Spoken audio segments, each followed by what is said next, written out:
சாத்தியம் இல்லாதவர்களை சாத்தியமாக்குறவர். கொஞ்ச நேரத்துக்கு முன்னாடி நீ எப்படி இருந்திருக்கலாம்? கொஞ்ச நேரத்துக்கு முன்னாடி உன் வாழ்க்கை தோல்வி, கொஞ்ச நேரத்துக்கு முன்னாடி உன் வாழ்க்கை ஏமாற்றம், கொஞ்ச நேரத்துக்கு முன்னாடி என் வாழ்க்கை நிம்மதில்லை, கொஞ்ச நேரத்துக்கு முன்னாடி என் வாழ்க்கை கடன் பிரச்சனை, கொஞ்ச நேரத்துக்கு முன்னாடி என் வாழ்க்கை வியாதி, கொஞ்ச நேரத்துக்கு முன்னாடி என்ன செய்ய போற வழி எனக்கு தெரியல, கொஞ்ச நேரத்துக்கு முன்னாடி என் கண்கள் குருடாய் கிடக்கிறது, வழி எதுவும் தெரியல. ஆனா கர்த்தர் சொல்றார், அவருடைய கரம் மேல இருந்தபடினாலே எல்லாவற்றையும் மாற்றி கர்த்தர் ஒரு புதிய வழியை உனக்கு திறக்க விரும்புகிறார்.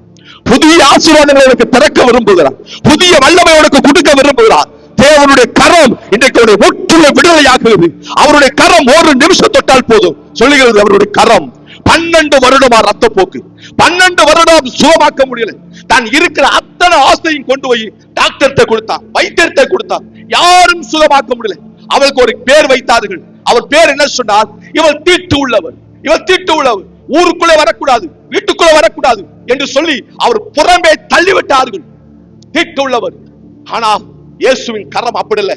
12 வருஷமா இருந்தாலும் சரி, நீ 24 வருஷமா இருந்தாலும் சரி, 38 வருஷமா இருந்தாலும் சரி, கர்த்தருடைய கரம் ஒரே நிமிஷத்துல தொட்டு சுகமாக்கு, ஒரே நிமிஷத்துல தொட்டு சுகமாக்கு.